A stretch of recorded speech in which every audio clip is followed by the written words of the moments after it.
Hi മക്കളെ, welcome back to silent learning. It's me Rohit. മക്കളെ, linear equations in two variables ഈ ഒരു ചാപ്റ്ററിലെ വളരെ ഇമ്പോർട്ടൻ്റ് ആയിട്ടുള്ള കേസ് സ്റ്റഡി ക്വസ്റ്റ്യൻസ് ആണ് നമ്മൾ പഠിക്കാൻ പോകുന്നത്.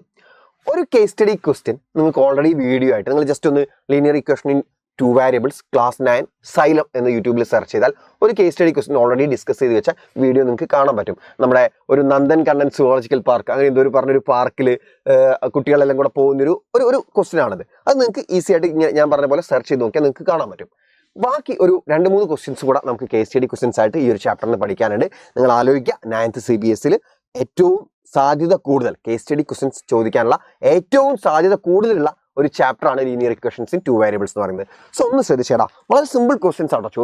എല്ലാ ക്വസ്റ്റ്യൻസും കേസ് സ്റ്റഡി ക്വസ്റ്റ്യൻസ് ഈ ചാപ്റ്ററിന് വരുന്നുണ്ടെങ്കിൽ എല്ലാം തന്നെ സിമ്പിൾ ആയിട്ടുള്ള ക്വസ്റ്റ്യൻസ് ആയിരിക്കും. അത് നിങ്ങൾ ആ ഒരു കാര്യത്തിൽ നിങ്ങൾക്ക് ആശ്വസിക്കാം. ഓക്കെ, നോക്കുക. Anil went to buy some vegetables. Anil പോയിട്ട് കുറച്ച് വെജിറ്റബിൾസ് വാങ്ങി. അവൻ ടൊമാറ്റോ x kg ആണ് വാങ്ങിയത് ആൻഡ് പൊട്ടറ്റോ y kg വാങ്ങി. 3 kg 4 kg എന്നൊക്കെ പറഞ്ഞതിന് പകരം y kg. എത്ര kg എന്ന് പറയുന്നില്ല, അതിനെ y കൊണ്ട് റെപ്രസെന്റ് ചെയ്തു. y kg പൊട്ടറ്റോ വാങ്ങി. പിന്നെ അങ്ങനെ ടോട്ടൽ കോസ്റ്റ് എത്രയെന്ന് അറിയോ? ടോട്ടൽ കോസ്റ്റ് 200 rupees ആയി. 200 rupees ആയി. ഓക്കെ, പിന്നെ അവർ പറയുന്നുണ്ട് 1 kg ടൊമാറ്റോയ്ക്ക് 50 രൂപ, പിന്നെ 1 kg പൊട്ടറ്റോയ്ക്ക് 20 രൂപ. അങ്ങനെയാണ് മക്കൾ പറ. 1 kg ടൊമാറ്റോയ്ക്ക് 50 രൂപയാണെങ്കിൽ x kg ടൊമാറ്റോയ്ക്ക് എത്ര ഉണ്ടാവും? x kg ടൊമാറ്റോയ്ക്ക് 1 kgക്ക് 50 രൂപ. അപ്പൊ x kgക്കോ എത്ര kg വാങ്ങിയിട്ടുണ്ട് അതേ ഇൻറ്റു 1 kgന്റെ പ്രൈസ് അല്ലേ? അപ്പൊ ടോട്ടൽ എത്രയാവും? ടോട്ടൽ ടൊമാറ്റോയ്ക്ക് എത്രയായി? 1 kgക്ക് 50 x kg വാങ്ങിയിട്ടുണ്ട്. സോ ടോട്ടൽ എത്ര കോസ്റ്റ് ആയി? 50x. 1 kgന്റെ കോസ്റ്റ് ഇൻറ്റു എത്ര kg വാങ്ങിയിട്ടുണ്ട്, ആ number. Okay, number of kilogram. Okay, plus അതിൻ്റെ കൂടെ പൊട്ടറ്റോയുടെ കോസ്റ്റ് കൂടെ കൂടണം. 1 കിലോഗ്രാം പൊട്ടറ്റോയ്ക്ക് എത്രയാ? 20 രൂപയാ. ആൻഡ് എത്ര കിലോഗ്രാം പൊട്ടറ്റോ വാങ്ങിയിട്ടുണ്ട്? y kg പൊട്ടറ്റോ വാങ്ങിയിട്ടുണ്ട്. അപ്പോൾ ടോട്ടൽ കോസ്റ്റ് എത്രയായി? പൊട്ടറ്റോൻ്റെ ടോട്ടൽ കോസ്റ്റ് എന്താ? 1 കിലോഗ്രാമിൻ്റെ price into number of kilogram. Okay, 1 കിലോഗ്രാമിന് എത്രയാ? 20 ഇൻറ്റു നമ്പർ ഓഫ് കിലോഗ്രാം. എത്ര കിലോഗ്രാം വാങ്ങിയിട്ടുണ്ട്? y kg പൊട്ടറ്റോ ആണ് വാങ്ങിയത്. So 20y. അപ്പോൾ ഇതാണ് ടോട്ടൽ കോസ്റ്റ് അല്ലേ? പൊട്ടറ്റോൻ്റെ കോസ്റ്റ് പ്ലസ് ടൊമാറ്റോൻ്റെ കോസ്റ്റ് പ്ലസ് പൊട്ടറ്റോയുടെ കോസ്റ്റ് ഈക്വൽ ടു എത്രയാ? ടോട്ടൽ കോസ്റ്റ് എത്രയാ? 200 അല്ലേ? 200. ഇതാണ് ഇക്വേഷൻ. നമ്മുടെ ക്വസ്റ്റ്യൻ ചോദിച്ചെന്താ? Which of the following equations represent the total cost? ഇങ്ങനെ ഒരു ഇക്വേഷൻ ഇതിലുണ്ടോ? ഇല്ല. 200 അല്ല, എല്ലാം 20 ആണ്. നിങ്ങൾ നോക്കുക, ഒരു ലീനിയർ ഇക്വേഷനിലെ എല്ലാ ടേംസിനെയും നമുക്ക് കോമൺ ആയിട്ട് ഒരു നമ്പർ കൊണ്ട് ഡിവൈഡ് ചെയ്യാൻ പറ്റുമെങ്കിൽ അതിനെ ഡിവൈഡ് ചെയ്തിട്ട് നമുക്ക് മാറ്റി എഴുതണം. നിങ്ങൾ അതിനെ ചെറുതാക്കി എഴുതണം. ഓക്കെ, 50x 20y 200 എല്ലാത്തിനെയും നമുക്ക് എന്തുകൊണ്ട് ഡിവൈഡ് ചെയ്യാം? ആദ്യം 10 കൊണ്ട് ഡിവൈഡ് ചെയ്യാം. 10 കൊണ്ട് ഡിവൈഡ് ചെയ്ത് കഴിയുമ്പോൾ ഇതിനെ 10 കൊണ്ട് ഡിവൈഡ് ചെയ്യുക, ഇതിനെ 10 കൊണ്ട് ഡിവൈഡ് ചെയ്യുക, ഇതിനെ 10 കൊണ്ട് ഡിവൈഡ് ചെയ്യുക. അപ്പോൾ 0 0 0 0 0 0. അതായത് എത്ര കിട്ടി? 5x plus 2y equal to 20 എന്ന് കിട്ടി. 5x plus 2y equal to 20. 5x plus 2y equal to 20. Option C, 5x plus 2y equal to 20. Next, if Anil bought x kgs of tomato and 2.5 kgs of potato, അതായത് പൊട്ടറ്റോന്റെ value എത്രയാ? എത്ര kg വാങ്ങി? y kg ആയിട്ടാണ് നമ്മൾ എടുത്തത് അല്ലെ? Potato എത്ര kilogram വാങ്ങിയതെന്ന് നമ്മൾ y ആയിട്ട് എടുത്തത്. അപ്പോൾ yന്റെ വാല്യൂ ഇവിടെ തന്നിക്ക് എത്രയാ? 2.5 ആണ്. മക്കളെ, ഈ ഇക്വേഷനിൽ y 2.5 ആണെങ്കിൽ എക്സിന്റെ വാല്യൂ കണ്ടുപിടിക്കാനാണ് നമ്മളോട് പറഞ്ഞത്. എങ്ങനെ കണ്ടുപിടിക്കുക? ഈ ഇക്വേഷനിൽ മക്കൾ yക്ക് പകരം 2.5 കൊടുക്കുക. അപ്പോൾ എന്താ വരിക? 5x പ്ലസ്, നോക്ക്, yക്ക് പകരം 2.5 കൊടുക്കുമ്പോൾ 2 ഇൻറ്റു y അല്ലേ? അഥവാ 2 ഇൻറ്റു 2.5 5 ഈക്വൽ ടു 20. RHS 20 അല്ലേ? 20 കിട്ടി. ഇനി 5 അപ്പുറത്തോട്ട് പോയാൽ എന്തായി? 5x മാത്രം ഇവിടെ ബാക്കിയായി. ഓക്കെ, ഇനി അപ്പുറത്ത് ഓൾറെഡി 20 ഉണ്ട്. അപ്പുറത്തുള്ള +5 അപ്പുറത്തോട്ട് പോയാൽ -5. സോ 5x ഈക്വൽ ടു എത്ര കിട്ടി? 20 - 5 എത്രയാടാ? 15. അപ്പോൾ x എത്ര കിട്ടും? ഇൻറ്റു 5 അപ്പുറത്തോട്ട് പോയാൽ ഡിവൈഡ് ബൈ 5 ആവും. 15 divide by 5 that is 3. Option C, 3 എന്ന് കിട്ടി. സെറ്റല്ലേ? Next, if Anil bought 2 kgs of tomato and 5 kgs of potato. Okay, ഇവിടെ ടൊമാറ്റോ എത്രയാണ് വാങ്ങിയത് പറയുന്നത്? ടൊമാറ്റോ എത്രയാണ് പറയുന്നത്? അവർ x kg ടൊമാറ്റോ എന്ന് പറയുന്നത്. അപ്പോൾ എക്സിന്റെ വാല്യൂ തന്നിക്ക് എത്രയാ? x to 2 ആണ് തന്നിക്ക്. അങ്ങനെയാണ് y കണ്ടുപിടിക്കേണ്ടത്. ഈ ഇക്വേഷൻ തന്നെ എടുക്കുക. 5x plus 2y equal to 20. 5x plus 2y equal to 20. അതിൽ x തന്നിക്ക് എത്രയാ? 2 ആണ്. അപ്പോൾ 5 into 2 plus 2y equal to 20. 5 into 2 എത്രയാ? 10. 10 പ്ലസ് 2y ഈക്വൽ ടു 20 ആണ്. ഈ 10 അപ്പുറത്തോട്ട് പോയാൽ എന്താ? ഇപ്പുറത്ത് 2y മാത്രം ബാക്കിയായി. അപ്പുറത്ത് ഓൾറെഡി എന്തുണ്ട്? 20 ഉണ്ട്. ഇനി 10 അപ്പുറത്ത് പോയാൽ -10. സോ 2y ഈക്വൽ ടു 20 - 10 എത്രയാ? 10. y എത്ര വരും? ഇൻറ്റു 2 അങ്ങോട്ട് പോയാൽ ഡിവൈഡ് ബൈ 2, 10/2 അഥവാ 5 കഴിഞ്ഞു. ക്ലിയർ അല്ലേ മക്കളെ? നെക്സ്റ്റ് അടുത്തത് 5x + 2y = 20 എന്ന ഗ്രാഫ് എന്ന ലൈനിന്റെ ഗ്രാഫ് എക്സ് ആക്സിസിനെ ഏത് പോയിന്റിൽ കട്ട് ചെയ്യുന്ന ചോദിച്ചത്. മക്കളെ എക്സ് ആക്സിനെ കട്ട് ചെയ്യുന്ന പോയിന്റ് എന്ന് വെച്ചാൽ എക്സ് ആക്സിനെ കട്ട് ചെയ്യുന്നുണ്ടെങ്കിൽ y കോർഡിനേറ്റ് 0 ആയിരിക്കും. ഓക്കെ, y 0 ആയിരിക്കും എന്ന് മനസ്സിലായി. y 0 ആണെങ്കിൽ ഈ ഇക്വേഷനിൽ മക്കൾ y ക്ക് പകരം 0 കൊടുക്കുക. y ക്ക് പകരം 0 കൊടുക്കുന്ന സമയത്ത് ഇത് മൊത്തത്തിൽ 0 ആയിപ്പോയി. 2 × y അല്ലേ അത്, 2 × 0 0 ആയിപ്പോയി. അത് മൊത്തത്തിൽ 0 ആയിപ്പോയി. പിന്നെ ബാക്കി എന്തുണ്ട്? 5x ഇവിടെ ഉണ്ട്, ഇവിടെ 20 ഉണ്ട്. 5x = 20 എന്ന് കിട്ടി. അപ്പോൾ എക്സ് എത്ര കിട്ടും? × 5 അങ്ങോട്ട് കൊണ്ടുപോകുക. അപ്പോൾ /5 ആയി. 20 / 5 ദാറ്റ് ഈസ് 4. അപ്പോൾ എത്രയാ? എക്സ് 4ഉം y 0യും. അപ്പോൾ 4,0 എന്ന് വരും. 4,0. Option B is the right answer. 4,0. Simple അല്ലേ മക്കളെ? Next okay, the graph of 5x + 2y = 20 cuts y axis at the point. y ആക്സിനെ കട്ട് ചെയ്യുന്ന പോയിന്റ് എന്ന് പറഞ്ഞാൽ മക്കളെ ആ പോയിന്റിന്റെ എക്സ് കോർഡിനേറ്റ് 0 ആയിരിക്കും. എക്സ് 0 ആയിരിക്കും. എക്സ് 0 ആവുക എന്ന് പറഞ്ഞാൽ ഈ ടേം 0 ആയിപ്പോയി. പിന്നെ എന്താ ബാക്കിയുള്ളത്? 2y = 20. 2y = 20 ആണെങ്കിൽ y എത്ര വരും? × 2 അപ്പുറത്തോട്ട് പോയാൽ /2 ആയി. 20 / 2 ദാറ്റ് ഈസ് 10. അപ്പോൾ x 0 y 10. 0,10. Option A is right answer. 0,10. Clear അല്ലേ? നെക്സ്റ്റ് ക്വസ്റ്റ്യൻ ആണ് നോക്കിയേ. In the below given layout, the design and measurements has been made such that the area of 2 bedrooms and kitchen together is 95 square meter. അതായത് ഈ ബെഡ്റൂമിന്റെ area plus ഈ ബെഡ്റൂമിന്റെ area plus ഈ കിച്ചന്റെ area എന്ന് പറഞ്ഞാൽ 95 ആണെന്നാണ് പറയുന്നത്. ഓക്കെ, നമുക്ക് നോക്കാം അതൊന്ന്. ഓക്കെ മക്കളെ, ഈ ബെഡ്റൂമിന്റെ ഏരിയ എന്താടാ? ഈ ബെഡ്റൂമിന്റെ ഏരിയ എന്താ? ഈ ബെഡ്റൂമിന്റെ ഏരിയ എന്ന് പറയുമ്പോൾ എന്താ വരിക? അതിന്റെ ലെങ്ത് ഇൻറ്റു അതിന്റെ വിഡ്ത്ത്. ലെങ്ത് എന്താ? ഇവിടുന്ന് മുതൽ ഇവിടത്തേക്കുള്ള ലെങ്ത് എക്സ് ആണ്. അപ്പോൾ എക്സ് ഇൻറ്റു ഇതിൻ്റെ വിടുത്ത് എന്താ? ഇവിടുന്ന് മുതൽ ഇവിടെ പറയുന്നത് 5. എക്സ് ഇൻറ്റു 5 എന്ന് പറഞ്ഞാൽ 5x ആണ് ആ ഒരു ബെഡ്റൂമിൻ്റെ ഏരിയ. താഴത്തെ ബെഡ്റൂമിൻ്റെ സൈഡ് എങ്ങനെയാണ് വരുന്നത്? സെയിം ലെങ്ത്തിനല്ലേ വരുന്നത്. നോക്ക്, താഴത്തെ ബെഡ്റൂമിനും സെയിം വലിപ്പമാണ്. കാരണം നിങ്ങൾ നോക്ക്, ലെങ്ത് ഇതേ ലെങ്ത് തന്നെയാണ് താഴെ വരുന്നത് അല്ലേ? വിടുത്ത് 5 തന്നെയാണ് താഴെ വരുന്നത്. അപ്പോൾ എന്താ? ഒരു ബെഡ്റൂമിൻ്റെ ഏരിയന പ്ലസ് അടുത്ത ബെഡ്റൂമിൻ്റെ ഏരിയ 5x. അടുത്ത ബെഡ്റൂമിൻ്റെ ഏരിയ 5x തന്നെ പ്ലസ് ആ കിച്ചൻ്റെ ഏരിയ അല്ലേ? 2 ബെഡ്റൂമിൻ്റെ ഏരിയ പ്ലസ് കിച്ചൻ്റെ ഏരിയ ആണ്. കിച്ചൻ്റെ ഏരിയ എത്രയാണ്? കിച്ചൻ്റെ ലെങ്ത് എത്രയാ? ഇത് y. വിടുത്ത് എത്രയാ? ഈ ലൈൻ എന്ന് പറഞ്ഞാൽ എത്രയാ? 5 അല്ലേ? ഇവിടെ 5 ആണെങ്കിൽ ഇവിടെയും 5 തന്നെ. അപ്പോൾ 5y ആണത്. ഓക്കെ, ഈക്വൽ ടു നോക്കുക, 2 ബെഡ്റൂമിൻ്റെ ഏരിയ പ്ലസ് ഒരു കിച്ചൻ്റെ ഏരിയ എത്ര കിട്ടി? എത്ര കിട്ടുന്ന പറയുന്നത്? 95. ഓക്കെ, അതിൽ 5x + 5x നമുക്ക് എഴുതാം 10x. 10x + 5y = 95 ആണ്. നമുക്ക് എല്ലാത്തിനെ 5 കൊണ്ട് ഡിവൈഡ് ചെയ്തൂടെ? 10xനെ 5 കൊണ്ട് ഡിവൈഡ് ചെയ്താൽ 10ൽ എത്ര 5 ആ? 2. 2x + 5നെ 5 കൊണ്ട് ഡിവൈഡ് ചെയ്യുക. 5 വെട്ടിപ്പോയി. y മാത്രം ഈക്വൽ ടു 95നെ 5 കൊണ്ട് ഡിവൈഡ് ചെയ്താൽ 95നെ 5 കൊണ്ട് ഡിവൈഡ് ചെയ്താൽ എത്ര കിട്ടും? 95ൻ്റെ ഡബിൾ എടുക്കുക, 190. എന്നിട്ട് റൈറ്റിൽ നിന്ന് ഒരു ഡിജിറ്റ് കഴിഞ്ഞിട്ട് പോയിന്റ് ഇട്ട് കൊടുക്കുക, അഥവാ 19.0 അഥവാ 90 എന്ന് കിട്ടും. അപ്പോൾ 2x + y = 90. പിന്നെ നമുക്ക് ഇവിടെ വേറൊരു ഇക്വേഷൻ ഉണ്ടാക്കാൻ പറ്റും. വേറെ ഏത് ഇക്വേഷൻ അറിയോ? നോക്കിക്കോ, നിങ്ങൾ നല്ലോണം നോക്കിക്കഴിഞ്ഞാൽ ഇതാ ഈ ടോട്ടൽ ലൈനും ഞാൻ ബാക്കിയൊക്കെ വായിക്കുകയാണ് മക്കളെ. ഈ ടോട്ടൽ ലൈന് മക്കൾ നോക്കിയേ. ടോട്ടൽ ലൈന് അതായത് ഇതാ ഇവിടുന്ന് മുതൽ ഇവിടം വരെ എത്ര പീസ് കൂടി ചേർന്നതാ? എക്സ് എന്ന ഈ ഒരു പീസ് പ്ലസ് 2 + y ആണ് അല്ലേ? ആൻഡ് അത്രയും ഫുൾ പീസിന്റെ ലെങ്ത് താഴെ തന്നിക്ക് എത്രയാ? 15 ആണ്. അപ്പോൾ ആ ഫുൾ പീസ് എത്രയാ? 15 വരിക അല്ലേ? അപ്പോൾ ബാക്കിയുള്ള x + y എത്ര വരും? x + y + 2 ആണ് ടോട്ടൽ. അത് എത്രയാണ്? 15 ആണ്. അപ്പോൾ നമുക്കതൊന്ന് എഴുതി നോക്കാം. x + y + 2 അല്ലേ? നോക്കുക, ഇവിടുന്ന് മുതൽ ഇവിടെ വരെ എക്സ് പ്ലസ് ഇവിടുന്ന് മുതൽ ഇവിടെ വരെ y പ്ലസ് നടുക്കുള്ള പോർഷൻ 2. അപ്പോൾ x + y + 2 അതാണ് എന്ത്? ആ ഒരു ടോട്ടൽ ലെങ്ത് എന്ന് പറയുന്നത്. ആ ടോട്ടൽ ലെങ്ത് താഴെ തന്നിക്ക് നമുക്ക് എത്രയാ? 15 ആണെന്ന്. So equal to 15. ഓക്കെ, അങ്ങനെയാണ് x + y എത്ര വരും? ഈ +2 അങ്ങോട്ട് കൊണ്ടുപോവുക. +2 അപ്പുറത്ത് പോയാൽ അപ്പുറത്തൊന്നുണ്ട് 15 ഉണ്ട്. 15 അടുത്തേക്ക് +2 പോയാൽ -2. അപ്പോൾ x + y എത്ര കിട്ടി? 15 - 2 ദാറ്റ് ഈസ് 13. അപ്പോൾ 2 ഇക്വേഷൻസ് ആണുള്ളത്. ഒന്ന് 2x + y = 19ഉം ഒന്ന് x + y = 13ഉം. ഓക്കെ, നമുക്കിനി ക്വസ്റ്റ്യൻ നോക്കാം. നമ്മുടെ സബ് ക്വസ്റ്റ്യൻസ് നോക്കാം. The area of 2 bedrooms and kitchen are respectively equal to.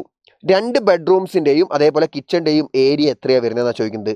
Okay, 2 ബെഡ്റൂമിൻ്റെയും കിച്ചൻ്റെ ഏരിയ എത്രയാണ് വരുന്നത്? മക്കൾ പറ. 2 ബെഡ്റൂമിൻ്റെയും കിച്ചൻ്റെ അല്ലേ? ഓക്കെ, 2 ബെഡ്റൂമിൻ്റെ ഏരിയ എന്ന് പറയുമ്പോൾ എത്രയായി? 5x + 5x 10x ആയി. കിച്ചൻ്റെ ഏരിയ എത്രയാ? 5y. അപ്പോൾ 10xഉം 5y ആണ് വരുന്നത്. 10xഉം 5y. Okay, then find the length of the outer boundary of the layout. ഈ ഒരു ലേഔട്ടിൻ്റെ ഔട്ടർ ബൗണ്ടറി എന്ന് പറഞ്ഞാൽ ഇതാണ്. അതിൻ്റെ ലെങ്ത് എത്രയാ? 15 അല്ലേ? 15 അല്ലേ? 15. Okay then. The pair of linear equation in two variables formed from the statements are. രണ്ട് ലീനിയർ ഇക്വേഷൻ ഉണ്ടായിട്ടുണ്ട്. ആ രണ്ട് ലീനിയർ ഇക്വേഷൻ താഴെ കൊടുത്തിട്ടുള്ള ഓപ്ഷൻസ് ഏതൊക്കെയാണെന്ന് ചോദിക്കുന്നത്. നമ്മളിതാ രണ്ട് equations എഴുതിക്ക്. 2x + y = 19. 2x + y = 19. Yes. പിന്നെ x + y = 13. x + y = 13. Option C. കഴിഞ്ഞു. ഇനി next. Which is the solution satisfying both the equations formed in equation 3? Okay, equation 3യിൽ ഉണ്ടായിട്ടുള്ള ഈ ഒരു ഇതില്ലേ, ക്വസ്റ്റ്യൻ 3 അല്ലേ? ക്വസ്റ്റ്യൻ 3. ഓക്കെ, അതായത് ഈ രണ്ട് ഇക്വേഷൻസിനെ സാറ്റിസ്ഫൈ ചെയ്യുന്ന, ഒരേപോലെ സാറ്റിസ്ഫൈ ചെയ്യുന്ന സൊല്യൂഷൻസ് ഏതാണെന്നാണ് ചോദിക്കുന്നത്. ഓക്കെ, നമുക്ക് നോക്കാം. ഫസ്റ്റ് ഇക്വേഷൻ x + y = 13 ആണ്. അപ്പോൾ ഇത് രണ്ടും കൂടെ ആഡ് ചെയ്താൽ 13 കിട്ടണം. ഓക്കെ, 7ഉം 6ഉം 13 റെഡിയാണ്. ഇനി ആ 7ഉം 6ഉം ഇതിൽ കൊടുത്ത ആ ഇക്വേഷൻ ശരിയാവണം. നമുക്ക് ഓർത്ത് നോക്കുക. 2x എന്ന് പറയുമ്പോൾ 2 7 14 അല്ലേ?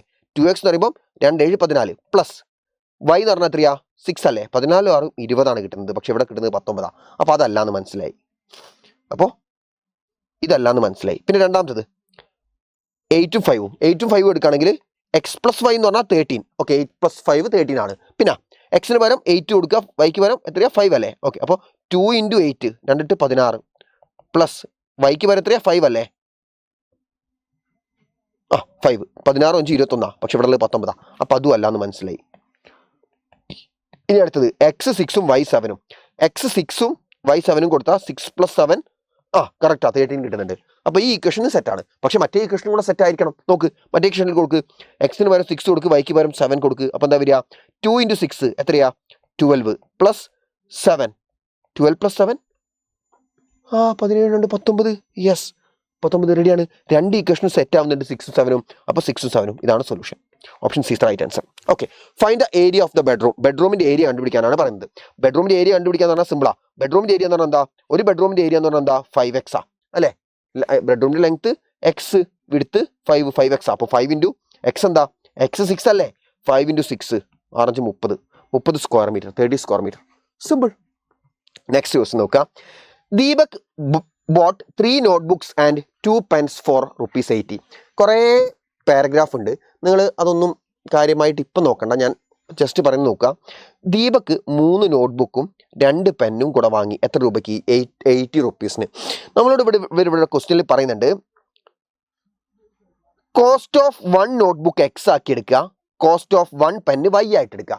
നോട്ട്ബുക്കിൻ്റെ കോസ്റ്റ് എക്സ് ആയിട്ടും പെന്നിൻ്റെ കോസ്റ്റ് y ആയിട്ട് എടുക്കുക. ഒരു നോട്ട്ബുക്കിൻ്റെ കോസ്റ്റ് എക്സ്, ഒരു പെന്നിൻ്റെ കോസ്റ്റ് y ആയിട്ട് എടുക്കുക. അങ്ങനെയാണ് ദീപകിൻ്റെ ഇക്വേഷൻ. മക്കളെ 3 നോട്ട്ബുക്കിന് എത്ര പ്രൈസ് ആയി? 3x പ്ലസ് 2 പെന്നിന് എത്ര പൈസ ആവും? 2y. അപ്പോൾ ടോട്ടൽ എത്രയായി? 3x + 2y. അത് എത്രയാണെന്ന് പറഞ്ഞത്? ടോട്ടൽ അവൻ എത്ര രൂപയ്ക്കാണ് വാങ്ങിയത്? 80 റുപ്പീസിന്. സോ 3x + 2y = 80 ആണ് നമ്മുടെ ഫസ്റ്റ് ഇക്വേഷൻ. 3x + 2y = 80. ഇനി പിന്നെന്താ? പിന്നെ അവൻ്റെ ഫ്രണ്ട് ലോഹിത് വാങ്ങി എത്ര? അവൻ 110 രൂപ കൊടുത്തു. എന്തിനു വേണ്ടിയിട്ട്? 4 നോട്ട്ബുക്കിൻ്റെ കോസ്റ്റ് എക്സാ, പെന്നിൻ്റെ കോസ്റ്റ് എത്രയാ? y അല്ലേ? ഓക്കെ, 4 നോട്ട്ബുക്കിന് അപ്പം എത്രയായി? 4x പ്ലസ് 3 പെന്നിന് എത്രയായി? 3y = രണ്ടിനും കൂടി എത്രയാണ് അവൻ കൊടുത്തത്? 110. അപ്പോൾ രണ്ട് ഇക്വേഷൻസ് ആയി. ഏതൊക്കെ? ഒന്ന് 3x + 2y = 80. ഈ ഓപ്ഷൻസിൽ അതുണ്ടോ നോക്കിയേ. നമ്മൾ ഫസ്റ്റ് എഴുതാൻ പറഞ്ഞത് 2 ഇക്വേഷൻസ് എഴുതാനാണ് പറഞ്ഞത്, പെയർ ഓഫ് ലീനിയർ ഇക്വേഷൻസ്. ആ 2 ലീനിയർ ഇക്വേഷനും എഴുതണം. ഓക്കെ, അതിൽ ഫസ്റ്റ് ഇക്വേഷൻ എന്താ? 3x + 2y = 80. Yes, 3x + 2y = 80 ഉണ്ട്. പിന്നെ രണ്ടാമത്തെ എന്താ? 4x + 3y = 110. 4x + 3y = 110. അപ്പോൾ ഓപ്ഷൻ എ തന്നെയാണ് ആൻസർ. രണ്ട് ഇക്വേഷൻസും ആയി. ഇനി നെക്സ്റ്റ് നോക്കുക. Which is the solution satisfying both the equations formed in equation 1? Okay, equation 1 ഈ രണ്ട് ഇക്വേഷൻസിനും കൂടെ പറ്റിയ സൊല്യൂഷൻസ് ഏതാണെന്ന് ചോദിക്കുന്നത്. x 10ഉം y 20 ആണെന്ന് വിചാരിക്കുക. അങ്ങനെയാണെങ്കിൽ 3x + 2y എത്ര വരണം? നമുക്ക് x 10ഉം ഈ ഇക്വേഷനിൽ x 10ഉം y 20യും കൊടുത്തു നോക്കുക. x 10ഉം എത്രയാണ് പറഞ്ഞത്? x 10ഉം y 20 അല്ലേ? y 20യും കൊടുത്തു നോക്കുക. y 20. അപ്പോൾ എന്താ സംഭവിക്കുക? 3 × x 3 × 10 3 × 10 എത്രയാണ്? 30 പ്ലസ് 2 × y 2 × 20 40. 40 30 70 കിട്ടുന്നത്. പക്ഷേ ഇവിടെ ഉള്ളത് 80. അപ്പോൾ ഫസ്റ്റ് വൺ അല്ലാന്ന് മനസ്സിലായി. ഇതല്ലാന്ന് മനസ്സിലായി. ഇനി സെക്കൻഡ് വൺ x 20ഉം y 10ഉം. x 20ഉം y 10ഉം. ഓക്കെ, ഇതിൽ കൊടുത്തു നോക്ക്. 4 × x 4 × 20 എത്ര വരും? 4 × 20 എന്ന് പറയുമ്പോൾ 80 പ്ലസ് 3 × y 3 × 10 30. 80 + 30 എത്രയാ? 1110. ഓക്കെ, അത് ഇവിടെ 1110 തന്നെയാണുള്ളത്. അപ്പോൾ ആ ഇക്വേഷന് X20 ഉം Y10 സെറ്റ് ആവുന്നുണ്ട്. പക്ഷെ അതിന് മാത്രം നോക്കിയാൽ പോരാ, മറ്റേനും കൂടെ നോക്കണം, ഇതിനും കൂടെ നോക്കണം. എന്ത്? എക്സിന് പകരം 20 ഉം വൈക്ക് പകരം 10 ഉം. എക്സിന് പകരം 20 കൊടുക്കുന്ന സമയത്ത് എന്താ വരിക? എക്സിന് പകരം 20 കൊടുക്കുക, വൈക്ക് പകരം 10 കൊടുക്കുക. അപ്പോൾ എന്താ സംഭവിക്കുക? 3 into x 3 into 20 60 plus 2 into y 2 into 10 20. 60 plus 20 80 കിട്ടുന്നത്. 80 കിട്ടുന്നത്. അത് തന്നെയാണ് റൈറ്റ് സൈഡിൽ ഇവിടെ ഉള്ളതും. അപ്പോൾ എന്താ? അതാണ് സൊല്യൂഷൻ. അതാണ് രണ്ട് ഇക്വേഷനും കൂടെ പറ്റുന്ന സൊല്യൂഷൻ. ഓക്കെ, ക്ലിയർ അല്ലേ? Next, find the cost of 1 pen. ഒരു പെന്നിൻ്റെ കോസ്റ്റ് എന്താ? നമ്മൾ നോട്ട്ബുക്കിൻ്റെ കോസ്റ്റാണ് എക്സ് ആയിട്ട് എടുത്തത്, പെന്നിൻ്റെ കോസ്റ്റാണ് വൈ ആയിട്ട് എടുത്തത്. അപ്പോൾ ഒരു പെന്നിൻ്റെ കോസ്റ്റ് എന്താ? 10. Okay, find the total cost if they will purchase the same type of 15 notebook and 12 pen. 15 നോട്ട്ബുക്കും 12 പെന്നും വാങ്ങി എത്ര കിട്ടും? എടാ, ഒരു നോട്ട്ബുക്കിൻ്റെ കോസ്റ്റ് എക്സ് നമുക്ക് കിട്ടി 20 ആണ്. അപ്പോൾ നോട്ട്ബുക്കിന് 20, പിന്നെ പെന്നോ 10 അല്ലേ? പെന്ന് 10. അപ്പോൾ ടോട്ടൽ എത്രയാവും? 15 നോട്ട്ബുക്കിന് എത്രയാ? 15 ഇൻറ്റു 20 അല്ലേ? ഒരു നോട്ട്ബുക്കിന് 20 രൂപയാണ്. അപ്പോൾ 15 ഇൻറ്റു 20 എത്രയാ? 2 15 30 3 ഒരു 0 300 പ്ലസ് 12 പെന്നിനോ 12 ഇൻറ്റു 10 120 300 120 420 രൂപ 420 420. Simple. Next, find whose estimation is correct in the given statement. അതൊരു ക്വസ്റ്റ്യൻ ആണ്, നല്ലോണം ശ്രദ്ധിക്കണം. നമുക്ക് നോക്കാം ഇവർ പറയുന്നത് എന്തൊക്കെയാണ്. ഞാൻ ബാക്കിയൊക്കെ അങ്ങോട്ട് മായച്ച് കളയാണേ മക്കളെ, ബാക്കിയൊക്കെ ഞാൻ അങ്ങോട്ട് മായച്ച് കളയാണേ. മായച്ച് കളയാൻ പറ്റുമോ? ആ, പറ്റും.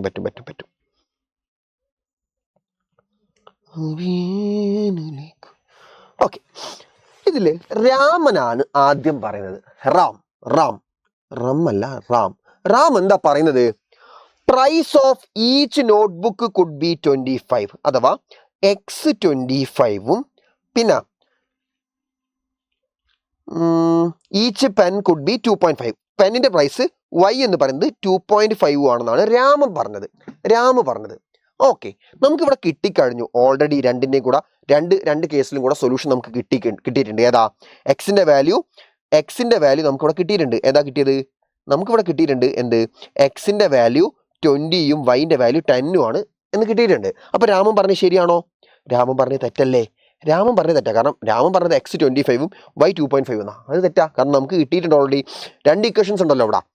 ഒരൊറ്റ ഇക്വേഷൻ മാത്രമേ ഉള്ളൂ എങ്കിൽ നമുക്ക് ഒരുപാട് സൊല്യൂഷൻസ് വന്നേനെ. എന്നാൽ ഇവിടെ രണ്ട് ഇക്വേഷനും കൂടെ ഒരൊറ്റ സൊല്യൂഷൻ ഉണ്ടാവുള്ളൂ. രണ്ട് ഇക്വേഷൻ വന്നിട്ടുണ്ടെങ്കിൽ മക്കളെ ഉറപ്പിച്ചോളാ, രണ്ട് ലീനിയർ ഇക്വേഷനും 2 വേരിയബിൾ, അഥവാ ഒരു പെയർ ഓഫ് ലീനിയർ ഇക്വേഷനും 2 വേരിയബിൾസ് വന്നിട്ടുണ്ടെങ്കിൽ അതിന് ഒറ്റ സൊല്യൂഷൻ ഉണ്ടാവുള്ളൂ രണ്ടിനും കൂടെ. എന്നാൽ ഒരൊറ്റ ഇക്വേഷൻ മാത്രം ഉണ്ടെങ്കിൽ അതിന് എത്ര സൊല്യൂഷൻസ് വേണേൽ വരാം. പക്ഷേ രണ്ട് ഇക്വേഷൻസ് ഒരുമിച്ച് വന്നിട്ടുണ്ടെങ്കിൽ രണ്ടിനും കൂടെ കോമൺ ആയിട്ട് ഒരൊറ്റ ഇക്വേഷൻ ഉണ്ടാവുള്ളൂ. അത് നിങ്ങൾ ഇങ്ങനെ ആലോചിച്ച് നോക്കിയാൽ മതി. എടാ, ഒരു ലീനിയർ ഇക്വേഷൻ 2 വേരിയബിളിന്റെ ഗ്രാഫ് എന്ന് പറഞ്ഞാൽ എന്താ? ഒരു സ്ട്രേറ്റ് ലൈൻ അല്ലേ? അപ്പോൾ രണ്ട് ലീനിയർ ഇക്വേഷൻ 2 വേരിയബിളിന്റെ സൊല്യൂഷൻ എന്ന് പറഞ്ഞാൽ എന്താ? ആ രണ്ട് സൊല്യൂഷൻ എന്ന് പറഞ്ഞാൽ എന്തായിരിക്കണം? ആ ലൈന് മേലുള്ള പോയിന്റ് ആയിരിക്കണം അല്ലേ? അങ്ങനെയാണ് രണ്ട് ഇക്വേഷന്റെ സൊല്യൂഷൻ എന്ന് പറഞ്ഞാൽ എന്താ? ആ രണ്ട് ഇക്വേഷനും കൂടെ, ആ രണ്ട് ഇക്വേഷൻസിന്റെ ഗ്രാഫും കൂടെ കോമൺ ആയിട്ടുള്ള പോയിന്റ് ആവണം. ആ രണ്ട് ലൈനുമേലും കൂടെ കോമൺ ആയിട്ട് എത്ര പോയിന്റ് ഉണ്ടാവും? രണ്ട് ലൈനുമേലും കൂടെ കോമൺ ആയിട്ട് എത്ര പോയിന്റ് ഉണ്ടാവും? ഒരു പോയിന്റ്. അല്ലെങ്കിൽ ആ ഇക്വേഷന്റെ എന്താ പറയുക, സെയിം ഇക്വേഷൻ തന്നെയായിരിക്കണം വരുന്നത്. അതായത് കോഎഫിഷ്യന്റിനെ നമ്മൾ എന്തുകൊണ്ട് ഡിവൈഡ് ചെയ്തിട്ട് ചെറുതാക്കി എഴുതുക, അങ്ങനത്തെ രണ്ട് ഇക്വേഷൻസ് ഒക്കെ ആണെങ്കിൽ ഇൻഫിനിറ്റ് നമ്പർ ഓഫ് പോയിന്റ്സ് വരും. അതായത് സെയിം ഇക്വേഷൻ തന്നെയാണെങ്കിൽ ഇപ്പോൾ ഒരു ഇക്വേഷൻ്റെ എല്ലാ ടൈംസും ഞാൻ 3 കൊണ്ട് മൾട്ടിപ്ലൈ ചെയ്തു, ഒരു കോൺസ്റ്റന്റ് കൊണ്ട് മൾട്ടിപ്ലൈ ചെയ്ത് മാറ്റി എഴുതി കഴിഞ്ഞാൽ രണ്ട് സെയിം ഇക്വേഷൻ തന്നെ ആക്ച്വലി. അങ്ങനെയാണെങ്കിൽ ഇൻഫിനിറ്റ് നമ്പർ ഓഫ് സൊല്യൂഷൻസ് വരും. അതൊരു സിംഗിൾ ലൈൻ തന്നെയാണ്. ഒരു ലൈനിന്റെ മേലെ കൂടെ വേറെ ലൈൻ വരയ്ക്കുന്ന പരിപാടി അതാണ്. പക്ഷേ നോർമലി നമുക്ക് അങ്ങനത്തെ കേസ് നമ്മൾ ഇപ്പോൾ പഠിക്കുന്നില്ല. നമുക്ക് ഇപ്പോൾ പഠിക്കാനുള്ളത് രണ്ട് ലൈൻസ് ക്രോസ് ചെയ്യുന്ന കേസാണ്. അപ്പോൾ രണ്ട് ലൈൻസ് വരികയാണെങ്കിൽ അത് ക്രോസ് ചെയ്യുമ്പോൾ ഒറ്റ പോയിന്റേ ഉണ്ടാവുള്ളൂ, അതായത് ഒറ്റ സൊല്യൂഷനേ ഉണ്ടാവുള്ളൂ രണ്ട് ഇക്വേഷനും കൂടെ. അപ്പോൾ നിങ്ങൾ നോക്കുക. അപ്പോൾ രാമൻ പറഞ്ഞത് തെറ്റാന്ന് നമുക്ക് മനസ്സിലായി. പിന്നെ ആരാ പറയുന്നത്? അനദർ ഫ്രണ്ട് അജയ് എന്താ പറയുന്നത് നോക്കാം. അജയ് പറഞ്ഞത് എന്താ? 2.54. Okay, it should be at least 16. Okay, ഒരു പെന്നിന്റെ പ്രൈസ് മിനിമം 16 ആയിരിക്കണം. അഥവാ പെന്നിന്റെ പ്രൈസ് എന്താ? വൈ എന്ന് പറഞ്ഞാൽ 16 ആയിരിക്കണം. And price of each notebook would also be 16. അപ്പോൾ എക്സും 16 ആയിരിക്കണം എന്ന് അജയ് പറഞ്ഞത് തെറ്റല്ലേ? കാരണം എന്താ? നമുക്ക് ഇവിടെ കിട്ടിയത് X20 Y10 ആണ്. അപ്പോൾ അജയ് പറഞ്ഞതും തെറ്റാണ്. പിന്നെ ആരെങ്കിലും എന്തെങ്കിലും പറഞ്ഞാൽ നോക്ക്. പിന്നെ ആരാ പറഞ്ഞത്? യെസ്, ദീപക് എന്തോ പറഞ്ഞിട്ടുണ്ട്. ദീപക് എന്താ പറഞ്ഞത്? ദീപക് പറഞ്ഞത് നോക്ക്, കോസ്റ്റ് ഓഫ് 1 പെൻ ഈസ് 10, അഥവാ Y10 ആണെന്ന് അവൻ പറഞ്ഞിട്ടുണ്ട്. പിന്നെ ലോഹിത പറയുന്നത്. ലോഹിത് എന്താ പറഞ്ഞത്? ഓക്കെ, ദീപക് പറഞ്ഞത് ശരിയാണോ മക്കളെ? ദീപക് പറഞ്ഞത് Y = 10 ആ. അത് റെഡി അല്ലേ? ആക്ച്വലി y ഈക്വൽ ടു 10 അല്ലേ നമുക്ക് കിട്ടിയത്. അപ്പോൾ ദീപക് പറഞ്ഞ ശരിയാ. ഇനി അവസാനത്തെ കൂടെ നോക്കിയാളി. ലോഹിത് എന്താ പറഞ്ഞത്? കോസ്റ്റ് ഓഫ് 1 നോട്ട്ബുക്ക് അഥവാ എക്സ് എന്ന് പറഞ്ഞാൽ 30 ആണെന്ന്. എക്സ് 30 ആണോ? എക്സ് 20 ആണ്. അപ്പോൾ ലോഹിത് പറഞ്ഞത് തെറ്റാ. അപ്പോൾ ആര് പറഞ്ഞതാ ശരി? ദീപക് പറഞ്ഞതാണ് ശരി. Find whose estimation is correct in the given statement. ദീപകിന്റെ എസ്റ്റിമേഷൻ ആണ് കറക്റ്റ്. സിമ്പിൾ. ലാസ്റ്റ് ക്വസ്റ്റ്യൻ നോക്കാം. On his birthday Manoj planned that the time he celebrates his birthday in a small orphanage center, he bought apples to give to children and adults working there. Manoj donated 2 apples to each children and 3 apples to each adult working there along with the birthday cake. He distributed total 60 apples. Manoj അവൻ്റെ ബർത്ത്ഡേക്ക് ഒരു ഓർഫനേജിൽ പോയിട്ട് apples കൊടുത്തു എന്നാണ് പറയുന്നത്. കുട്ടികൾക്ക് ചിൽഡ്രന് ഒരു ചൈൽഡിന് എത്ര ആപ്പിളാ? 2 ആപ്പിള്. ഒരു അഡൽട്ടിന് 3 ആപ്പിള്. ഓക്കെ, ടോട്ടൽ 60 ആപ്പിൾ അവൻ അവിടെ കൊടുത്തിട്ടുണ്ട്. ഓക്കെ, നമ്മൾ ക്വസ്റ്റ്യൻ ചോദിച്ചെന്താ? How to represent the above situation in linear equation in 2 variables by taking the number of children as x. Okay, number of children x ആയിട്ട് number of children എടുത്തു. അതേപോലെ number of adults Y ആയിട്ടും എടുത്തു അല്ലേ? അങ്ങനെയാണ് equation എന്താ വരിക? ഒരു കുട്ടിക്ക് കൊടുത്ത് 2 ആപ്പിളാണ്. അപ്പോൾ ടോട്ടൽ എക്സ് കുട്ടികളുടെ എത്ര ആപ്പിൾ അവിടെ കൊടുത്തു? കുട്ടികൾക്ക് 2 × x. ഓക്കെ, ഒരു അഡൽട്ടിന് കൊടുത്ത ആപ്പിൾ 3 എണ്ണം. അപ്പോൾ ടോട്ടൽ വൈ അഡൽട്സ് അവിടെ ഉണ്ടെങ്കിൽ ടോട്ടൽ എത്ര ആപ്പിൾ അഡൽട്സിന് കൊടുത്തു? 3 × y.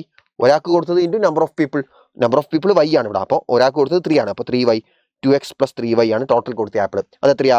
ടോട്ടൽ കൊടുത്ത ആപ്പിൾ എത്രയാണെന്ന് പറയുന്നത്? 60 ആണെന്ന് പറയുന്നുണ്ട്. 60. 2x + 3y = 60. ഇക്വേഷൻ ഉണ്ടോ നോക്ക്. 2x + 3y = 60. ഇക്വേഷൻ 3 ആണ്. ഓപ്ഷൻ 3 ആണ്. 2x + 3y = 60. Okay, if the number of children is 15 find the number of adults. Number of children ഇവിടെ തന്നിക്ക്. നമ്പർ ഓഫ് ചിൽഡ്രൻ എന്ന് പറഞ്ഞാൽ എന്താ? നമ്മൾ എടുത്തത് എക്സ് അല്ലേ? എക്സ് തന്നിക്ക് എത്രയാ? 15 ആണ്. മക്കളെ, ഈ ഇക്വേഷനിൽ എക്സിന് പകരം 15 കൊടുക്കുക. അപ്പോൾ എന്താ വരിക? 2x ആണ് ഫസ്റ്റ്. അപ്പോൾ 2 × 15 അഥവാ 30 ആണ് ഫസ്റ്റ് വരിക. പ്ലസ് പിന്നെ എന്താ? 3y = 60. 30 അപ്പുറം പോയി. അപ്പോൾ എന്താ? ഈ 3y മാത്രം ബാക്കിയായി. 3y = അപ്പുറത്ത് 60 ഉണ്ട്. പിന്നെ 30 അപ്പുറം പോയാൽ -30. അപ്പോൾ 3y എത്ര കിട്ടി? 60 - 30 എത്രയാ? 30. അപ്പോൾ y എത്ര കിട്ടും? ഇൻറ്റു 3 അപ്പുറം പോയി. 3y 30. അപ്പോൾ y എത്രയാ? ഇൻറ്റു 3 അപ്പുറം പോയാൽ /3. 30 / 3 ദാറ്റ് ഈസ് 10. ഇനി if the number of adults is 12. Okay മക്കളെ, അഡൽസിൻ്റെ നമ്പർ എന്ന് പറഞ്ഞാൽ എന്താ? അഡൽസിൻ്റെ നമ്പർ എന്ന് പറഞ്ഞാൽ നമ്മൾ y ആയിട്ടാണ് എടുത്തത്. ഓക്കെ, അത് എത്രയാണെന്ന് പറഞ്ഞത്? 12. അപ്പോൾ 2x + 3y അല്ലേ നമ്മുടെ ഇക്വേഷൻ? അതിൽ y എത്രയാണെന്ന് പറഞ്ഞിട്ടുണ്ട്? 12 എന്ന് പറഞ്ഞിട്ടുണ്ട്. അപ്പോൾ എന്താ വരിക? 2x + 3y. 3y എന്ന് പറഞ്ഞാൽ y തന്നിക്ക് എത്രയാ? 12. അപ്പോൾ 3y എന്ന് പറയുമ്പോൾ 3 × 30 2 × 36. 36 = 60. ഓക്കെ, 36 അപ്പുറത്തോട്ട് പോയി. അപ്പോൾ എന്താ? 2x വരും. 60 - 36 എത്രയാ? 2x = 60 - 36 എത്രയാ? പറ. 30 × 6 = 24 അല്ലേ? 24 അല്ലേ? 20 × 10 30 20 50 50 10 60. യെസ്. അപ്പോൾ എക്സ് എത്ര വരും? 2 അപ്പുറം പോയാൽ /2. 24 / 2 ദാറ്റ് ഈസ് 12. 12 ആണ് എക്സ് അഥവാ നമ്പർ ഓഫ് ചിൽഡ്രൻ. 12. ഓക്കെ, നോക്കുക. അതിലെ sub question, last 2 sub question ആണേ. Find the value of B if x = 5 y = 0 താഴെ കൊടുത്തിട്ടുള്ള ഇക്വേഷൻ്റെ സൊല്യൂഷൻ ആണെന്ന് പറയുന്നത്. അതായത് x = 5 y = 0 ഇതിൻ്റെ സൊല്യൂഷൻ ആണ്. അപ്പോൾ എന്ത് ചെയ്യുക? ഇതിൽ എക്സിന് പകരം നിങ്ങൾ 5 കൊടുക്കുക. 3 × x 3 × 5 15 എന്ന് വന്നു. പ്ലസ് 5y 5 × 0 0 എന്ന് വന്നു. ഈക്വൽ ടു b അഥവാ b എന്ന് പറഞ്ഞാൽ എന്താ? b = 15 + 0 അഥവാ b 15 എന്ന് കിട്ടി. Next, which is the standard form of linear equations in 2 variables? Which is the standard form of linear equation in 2 variables? ഈ ഒരു ഇക്വേഷൻ്റെ സ്റ്റാൻഡേർഡ് ഫോം താഴെ കൊടുത്തുള്ളതിൽ ഏതാണെന്ന് ചോദിച്ചത്. സിമ്പിളാണ്. ആദ്യം എക്സ് എഴുതണം. അപ്പോൾ ആദ്യം ഇവിടെയുള്ള എക്സ് ടൈം ഏതാ? ഇവിടെയുള്ള എക്സ് ടൈം -x ആണ്. അപ്പോൾ -x എന്ന് പറഞ്ഞാൽ എന്താ? ആക്ച്വലി വെറും x എന്ന് പറഞ്ഞാൽ -1x അല്ലേ? വെറും x എന്ന് പറഞ്ഞാൽ -1x ആണ്. പിന്നെ എന്നുള്ളത് വെറും y എന്ന് പറഞ്ഞാൽ എന്താ? +1y equal to അപ്പുറത്തുള്ളത് 5. ഓക്കെ, ആ 5നെ നമ്മൾ ഇപ്പുറത്തോട്ട് കൊണ്ടുവന്നാൽ എന്താവും? -5 ആയില്ലേ? -5 ആവുമല്ലോ. +5 ഇപ്പുറത്തോട്ട് വന്നാൽ -5. അപ്പുറത്ത് 0 മാത്രം. ഈ ഒരു സാധനം ഇതിലുണ്ടോ നോക്കുക. ഈ ഒരു സാധനം എൻ്റെ മക്കൾ ഇവിടെ കാണുന്നതോ നോക്ക്. ഇവിടെ എവിടെയും -1x സ്റ്റാർട്ട് ചെയ്യുന്നില്ല. അന്നപ്പോൾ എന്തായിരിക്കും അറിയോ സംഭവം? ഓപ്ഷൻ നിങ്ങൾ ഇതിനെ എല്ലാത്തിൻ്റെ സൈൻ ഓപ്പോസിറ്റ് ആക്ക്. എഴുതി നോക്ക്. രണ്ടും സെയിം ആയിരിക്കും. -1x സൈൻ ഓപ്പോസിറ്റ് ആക്ക്. മൈനസ് മാറി പ്ലസ് ആവും അഥവാ 1x. പിന്നെ +1y മാറ്റിയിട്ട് -1y ആക്കുക. പിന്നെ -5 മാറ്റിയിട്ട് +5 ആക്കുക. Equal to 0. ഇതുണ്ടോ നോക്ക്. ഇതിൽ എവിടെയെങ്കിലും ഇതുണ്ടോ നോക്ക്. 1x minus 1y 1x minus 1y plus 5 equal to 0. Yes, ഇതുണ്ട്. അപ്പോൾ അതാണ് answer. Okay, 1x minus 1y plus 5 equal to 0. Okay, actually ഇത് വരും. ഇത് എങ്ങനെയാ? 1y ആദ്യം എഴുതി, പിന്നെ -1x പിന്നെ -5. പക്ഷെ അവിടെയുള്ള പ്രശ്നം എന്താ അറിയോ? നമ്മൾ ax പ്ലസ് by ആദ്യം x വരുന്നതല്ലേ എഴുതാറുള്ളത്. അപ്പോൾ കുറച്ചുകൂടെ കറക്റ്റ് ആയിട്ടുള്ള ആൻസർ ഇതാണ് കേട്ടോ. 1x minus 1y plus 5 equal to 0. Okay, so that's all. അപ്പോൾ ഇത്രയും 3 കേസ് സ്റ്റഡി ക്വസ്റ്റൻസ് നമ്മൾ ഓൾറെഡി പഠിച്ചു കഴിഞ്ഞു. ഇനി ഒരു കേസ് സ്റ്റഡി ക്വസ്റ്റൻ എക്സ്ട്രാ വേറൊരു വീഡിയോ ഉണ്ട്. നിങ്ങൾ അത് കിട്ടാൻ വേണ്ടിയിട്ട് ജസ്റ്റ് എന്ത് ചെയ്താൽ മതി, class 9 CBSE linear equations Xylem case study എന്ന് സെർച്ച് ചെയ്യുക. സൈലം കൂടെ ഇൻക്ലൂഡ് ചെയ്യുക ടാഗിൽ സെർച്ച് ചെയ്യുന്ന സമയത്ത് യൂട്യൂബിൽ. അപ്പോൾ ആ വീഡിയോ കൂടെ നിങ്ങൾക്ക് കാണാൻ പറ്റും. ഒരു നന്ദൻ കണ്ണൻ സുവോളജിക്കൽ പാർക്കിൽ പോയിട്ട് ഡിയറിൻ്റെയും അതേപോലെ ബേർഡ്സിൻ്റെയും കാലിൻ്റെ എണ്ണം എടുക്കുന്ന ഒരു ക്വസ്റ്റനാണ്, കോമഡി ക്വസ്റ്റനാണ്. ഓക്കെ, അതും കൂടെ പഠിച്ചാൽ നിങ്ങൾ ഈ ചാപ്റ്ററിൽ കേസ് സ്റ്റഡി സെറ്റായി. ഓക്കെ, സോ മക്കളെ, ദാറ്റ്സ് ഓൾ ഫോർ ടുഡേ. മറ്റൊരു ചാപ്റ്ററുമായിട്ട് നമുക്ക് വീണ്ടും കാണാം. അതുവരയ്ക്കും ബൈ.